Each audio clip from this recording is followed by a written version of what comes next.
এটা হলো একটা সম্পূর্ণ কাপল পার্ক। আপনার সাথে যদি মেয়ে না থাকে তাহলে আপনি এখানে ঢুকতে পারবেন না। সুন্দর একটি শহরের অসুন্দর একটি জায়গা। অনুরোধ থাকবে বাচ্চা বা ছোট বয়সী কেউ এই ভিডিওটি দেখবেন না। এটি ব্লগ ভিডিওর সাথে সাথে অনুসন্ধান ভিডিও হতে যাচ্ছে। এখানে আমি কিভাবে একা ঢুকে গোপন জায়গার ভিডিও করলাম সবকিছুই আপনাদেরকে বলবো। যারা আমার ভিডিওটি নতুন দেখছেন তারা আমার চ্যানেলটি সাবস্ক্রাইব করে রাখুন। চলুন তাহলে ভিডিওটি শুরু করি।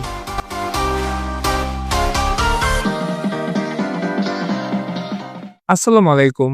আজকে আমার গন্তব্য হলো খুলনায়। আপনারা যেখান থেকে এই গোপন জায়গাটিতে আসতে চান আপনাকে প্রথমে চলে আসতে হবে খুলনা শহরে। আমি ঢাকা থেকে রওনা দিলাম। পদ্মা সেতু পার হয়ে প্রায় 4 ঘন্টার মধ্যে চলে আসলাম খুলনার শিববাড়িতে। এখান থেকে 20 টাকা সিএনজি করে চলে আসলাম টাইগার পেস্টের মোড়ে। তারপর সেখান থেকে অটোরিকশায় রূপসা সেতু বা খানজাহান আলী সেতুর নিচ দিয়ে লবণছড়া রোড দিয়ে একদম চলে আসুন রূপসা রিভার পার্ক বা ভূতের আড্ডায়। আমি এই মুহূর্তে আছি পার্কের সামনে। আমি টিকিট কিনে এখন পার্কের ভেতরে যাব। গেটের সামনে এটা কি কুকুরের ভাস্কর্য নাকি বাঘের ভাস্কর্য সেটাই বুঝতে পারিনি। প্রথমে ঢুকেই আপনারা এরকম একটা পরিবেশ দেখতে পারবেন। এই পার্কের জন্মলগ্নে এটা বাচ্চাদের জন্য সব থেকে জনপ্রিয় পার্ক ছিল, কিন্তু এখন আর এখানে কোনো বাচ্চারা আসে না। এখন এখানে শুধু পাখিরা আসে। এই পার্কের সাথেই আবার খুলনা ইকো পার্কের অবস্থান। এই পার্কের পুরোটা জুড়ে রয়েছে নানা রকম ভাস্কর্য এবং বাচ্চাদের খেলার জায়গা। এর পরিবেশ দেখে বোঝাই যায় এটা বাচ্চাদের অনেক পছন্দের জায়গা ছিল। শুরুতে ছিল এই পার্কের প্রবেশ মূল্য 20 টাকা, তারপর হলো 40 টাকা, আর এখন প্রবেশ মূল্য 150 টাকা। এই পার্কে নেই সুন্দর কিছু, নেই কোনো বসার মতো সুন্দর জায়গা। তবুও কেন প্রবেশ মূল্য এত বেশি? দেখতে থাকুন পুরো ভিডিও। এখানে এমন কিছু আছে যা দেখার পর আপনার চোখ কপালে উঠে যাবে। এখানে একটা সুড়ঙ্গ পথ আছে যেটা এখন আর প্রবেশ করা যায় না। অনেক পানি জমে আছে। এই পার্ক একদম জীর্ণ শীর্ণ অবস্থা।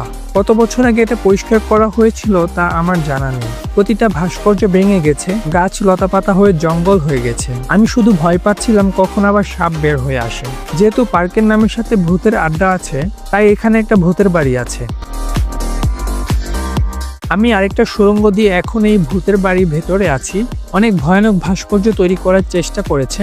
অনেক আগে এখানে সাউন্ড সিস্টেম ছিল, এখানে ভৌতিক সাউন্ড শোনা যেত। এখন সেটাও নষ্ট হয়ে গেছে।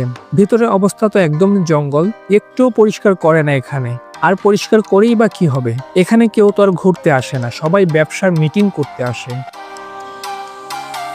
পার্টনার ছাড়া এখানে একা কিভাবে আসবেন? আমি একা এখানে কিভাবে ঢুকলাম সেটাই বলবো এখন আপনাদের। আমি খুলনা আসার পর এক ছোট ভাই আমাকে এই জায়গাটার কথা বলল।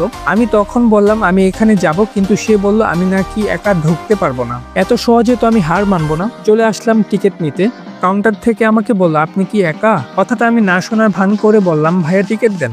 তখন উনি বলল ভাই আপনি একা ভেতরে গিয়ে কি করবেন? একা একজনকে টিকিট দেই না, আর দিলেও আপনি ঘেটে ঢুকে পুরো পার্ক ঘুরতে পারবেন না। আমি কথা না বাড়িয়ে বললাম আমি তো একা না, আমার গার্লফ্রেন্ড আছে, কিন্তু তার বাসা থেকে বের হতে দেরি হয়েছে, তার পৌঁছাতে আরো কিছু সময় লাগবে। তাই আমি বাইরে না বসে ভেতরে গিয়ে বসিয়ে আমাকে 2টা টিকিট দেন। আমি মিথ্যা কথা বলে ভিতরে তো ঢুকেছি, কিন্তু একজন লোক আমাকে ফলো করছিল। তাই আমি এমনিতেই ফোন কানে নিয়ে জোরে জোরে বলতেছিলাম তোমার আসতে আর কত সময় লাগবে, তাড়াতাড়ি আসো, আমার ভালো লাগছে না, একা একা হাঁটতেছি। কিন্তু আমি তো আসছি আজ এটার ভেতরে কাহিনী বের করতে, কোনোভাবেই ধরা খাওয়া যাবে না। আমি সুযোগ খুঁজে যাচ্ছি ওই পাশে যাওয়ার। চলুন আর একটু ঘুরতে থাকি। সামনে একটা সুইমিং পুল আছে, এটার উপরে যাই। পূর্বে ভালোই ছিল, বাচ্চারা এখানে সাঁতার দিতে পারতো। শহরের বাচ্চারা অনেকেই সাঁতার দিতে পারে না। কম টাকায় এখানে এসে সাঁতার শেখার সুযোগ ছিল, কিন্তু সেটাও এখন আর নেই। ছোট বাচ্চাদের সরিয়ে বড় বাচ্চারা এটার ভেতর জায়গা করে নিয়েছে। বাচ্চারা আসে না, তাই পানিও পরিষ্কার করার দরকার হয় না। উপর থেকে ভিউটা সুন্দর লাগছে। খুলনা শহরের কাছে এবং খুলনা বিশ্ববিদ্যালয়ের কাছাকাছি এই রূপসা পার্কের অবস্থান। আপনি যদি এটার ভেতরে না আসেন তাহলে বুঝবেনই না এটার ভেতরে কি হয়। বাইরে থেকে বোঝার কোনো উপায় নেই এটার ভেতরে কি চলছে। আমার ডান পাশে একটা রাস্তা আছে, একটু সামনে গেলে একটা প্রাইভেট গেট আছে যেখানে চেয়ার নিয়ে একজন দারোয়ান বসা। কাপল ছাড়া ওটার ভেতরে কেউই যেতে পারে না। যত সময় লাগুক না কেন আমি তো এটার ভেতরে যাবই। 2টা টিকিট 300 টাকা দিয়ে কিনে ভেতরে এসেছি, তাই ওই পাশে কি আছে তা আমাকে জানতেই হবে, হাল ছাড়া যাবে না। আমি ভিডিও করছি দেখে দারোয়ান ভাই আসছিল আমার কাছে, এসে বলল আপনি ভিডিও করছেন কেন? এখানে ভিডিও করা নিষেধ, আপনি কি এখানে একা এসেছেন? বললাম না ভাই, আমি তো একা আসিনি, এই যে দেখেন আমার টিকিট 2টা। আমার উনি আসতেছে, একটু দেরি হচ্ছে আর কি, তাই আমি সময় কাটানোর জন্য ভিডিও করছি। পরে বলল, তাহলে আপনার ম্যাডাম না আসা পর্যন্ত ভিতরে যাবেন না, আর আমি ওয়াশরুমে যাব। এদিকেই থাকেন, ভিডিও যা করেছেন এগুলো ফেসবুকে দিবেন না। আপনার উনি না আসলে ভিতরে গিয়ে কি করবেন বুঝেনি তো, আপাতত এদিকেই থাকেন। বললাম, আরে ভাই এগুলো বুঝি আমি, আপনি যে কি বলেন, কোনো সমস্যা নাই, আপনি যান।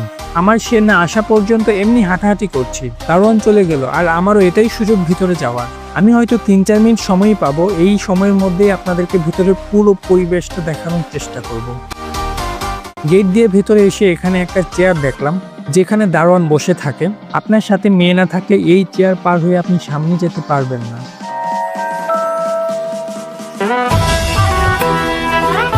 এখানে একসাথে এরকম 30টার মতো কবুতরের বাসা আছে, যেখানে কবুতররা বসবাস করে। আচ্ছা, ভিডিওতে দেখে আপনারা সবাই বুঝে গেছেন, আমি আশা করি এটা নিয়ে বুঝিয়ে বলার মতো কোনো কিছু নেই। কবুতর জবাইয়ের পর টাটকা রক্ত ও নানা রকম উপাদান এখানে দেখতে পেয়েছি। এটা একটা বিল্ডিং, এই বিল্ডিং এ 30টারও বেশি এরকম রুম করা আছে, যেটার ভাড়া মাত্র 300 টাকা। আরেকটা মজার ব্যাপার হলো 300 টাকায় আপনি ভেতরে থাকতে পারবেন 1 ঘন্টা। যদি আরো বেশি সময় থাকেন তাহলে বের হওয়ার সময় টাকা দিতে হবে। ওপাশে ছিল রুমের মধ্যে আবদ্ধ, আর এ পাশে হচ্ছে প্রাকৃতিক পরিবেশ। ডানে বামে সামনে পিছনে এরকম অনেক রুম আছে, এগুলো ঠিক রুমও না, সামনের দিকটা খোলা, বাট উপরের জিনিসটা এত সুন্দর করে বানিয়েছে যে ভেতরে কে আছে বা কি হচ্ছে তা বাইরে থেকে বোঝার কোনো উপায় নেই। ভেতরে একটা ছোট মাছার মতো করা আছে।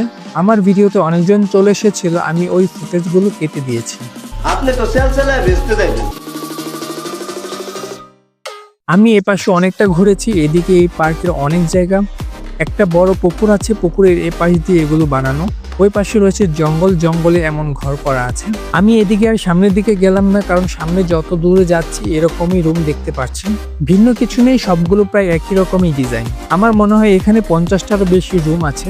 প্রাকৃতিক পরিবেশ, তাই গরম লাগার কোনো সম্ভাবনা নেই। রুমের নিচে বড় পুকুর, তাই পানিরও সমস্যা নেই। নিঃসন্দেহে তুই ঠিক কথা বলেছিস।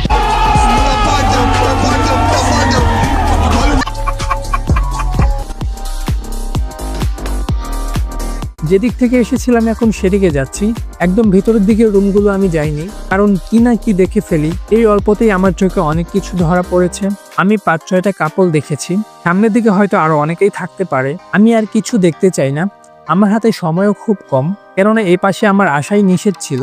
এখন যদি দারোয়ান মামা এসে দেখে আমি পার্কের গোপন জায়গায় চলে এসেছি, তাহলে আবার কি ঝামেলা হয় তা কল্পনাও করা যাচ্ছে না। প্রিয় ভিউয়ার্স, আমি বলতে পারি অনেকটা রিস্ক নিয়ে এই জায়গার ভিডিওটা করেছি। আবার আমি একা একা এসে মিথ্যা বলে 2টা টিকিট নিয়ে এন্ট্রি করেছি। ঝামেলা হওয়ার আগে আমাকে এখান থেকে বের হয়ে যেতে হবে। আমার ভিডিওগুলো যদি আপনার কাছে ভালো লাগে তাহলে অবশ্যই লাইক, সাবস্ক্রাইব করে রাখবেন। খুলনা শহরের কাছাকাছি এমন একটা জায়গা থাকুক, সেটা কাম্য নয়। আমি এখন গোপন জায়গা থেকে বের হয়ে সামনের যে পার্কের মতো এরিয়াটা আছে সেখানে হাঁটছি। এরকম পার্ক দেশের কোথাও না থাকুক, সেটাই আমরা সবাই চাই। খুলনায় যারা এই ভিডিওটা দেখবেন, যারা ওই এলাকার স্থানীয় আছেন বা প্রভাবশালী, তারা এই পার্ক বন্ধের গুরুত্বপূর্ণ ভূমিকা রাখতে পারেন। আবার অনেক দুষ্ট কোকিল হয়তো আমার এই ভিডিও দেখে মনে মনে খুশি হয়েছে, হয়তো তারা প্ল্যান করে ফেলেছে কাকে নিয়ে এখানে ঘুরতে যাবে। ভালো হয়ে যাও মাসুদ। এই পার্কে অনেকগুলো ভাস্কর্য রয়েছে, আমার এই ভাস্কর্য শিল্পীকে দেখার খুব ইচ্ছা। সে কি ভাস্কর্য বানিয়েছে নাকি অন্য কিছু বানিয়েছে সেটাই বুঝলাম না। বানাতে চেয়েছে এক, হয়ে গেছে আরেক। আমার এই ভিডিওটা কয়েক মাস আগে করা, যখন অন্য সরকার ক্ষমতায় ছিল। আমি যতটুকু খোঁজ নিয়েছি এই পার্কটি তখনকার প্রভাবশালী এক লোক পরিচালনা করতেন। এখনো যদি এই পার্কটি এভাবেই চলতে থাকে তাহলে আমি ওই এলাকার যারা ভিডিওটি দেখছেন সবাইকে অনুরোধ করব, আপনারা এই পার্কটি বন্ধ করে দেন। আপনি একা সাহস করতে না পারলে এই ভিডিওটি শেয়ার করুন। অনেকেই ভিডিওটি দেখার পর আপনারা একত্রিত হয়ে এই পার্কটি বন্ধ করতে সক্ষম হবেন। এই পার্কটির আগের রূপ ফিরে আসুক, আমি সেটাই কামনা করি। একটা সময় এখানে সবাই আসতে পারতো, পরিবার নিয়ে আসা যেত, বাচ্চারা এসে খেলাধুলা করতে পারতো, সুইমিং এ সাঁতার শিখতে পারতো। আমি আশা করব খুব দ্রুতই এই পার্কটি সুন্দর পরিবেশ হবে, পুকুরের ঘাটে বসে সুন্দর আড্ডা দেওয়া যাবে। এই পার্কের নাম রূপসা রিভার পার্ক বা ভূতের আড্ডা হলেও সবাই এটাকে কাপল পার্ক হিসেবেই চিনে। এর মধ্যে আবারও দারোয়ান মামা এসে খোঁজ নিল আমার সাথের জন্য কখন আসবেন। এখন আমি বলেই দিলাম, মামা আমার মনে হয় আসবে না আর, কারণ সে আসার জন্য বাসা থেকে বের হয়েছিল, রাস্তায় তাকে কুকুরে ধরে খেয়ে ফেলেছে। আমার এই কথা শুনে সে হাসলো নাকি রাগ করলো সেটাই বুঝলাম না। আমার মনে হচ্ছে আর এখানে বেশিক্ষণ থাকা আমার জন্য ঠিক হবে না। পার্কের দায়িত্বরত সবাই আমার দিকে আর চোখে তাকাচ্ছে। আমি বুঝতে পারলাম ওরা আমাকে সন্দেহ করছে। আমি মূলত এসেছিলাম ভেতরে কি হয় সেটা জানতে। আমার জানা শেষ এবং সেই সাথে আপনাদেরকেও দেখিয়েছি। এখন বের হয়ে যাব। যারা এখনো আমার চ্যানেলটি সাবস্ক্রাইব করেনি তারা অনুগ্রহ করে আমার চ্যানেলটি সাবস্ক্রাইব করে রাখুন। পরের ভিডিওতে সুন্দর একটি জায়গায় আপনাদের সাথে দেখা হবে। ততদিন ভালো থাকুন। আল্লাহ হাফেজ।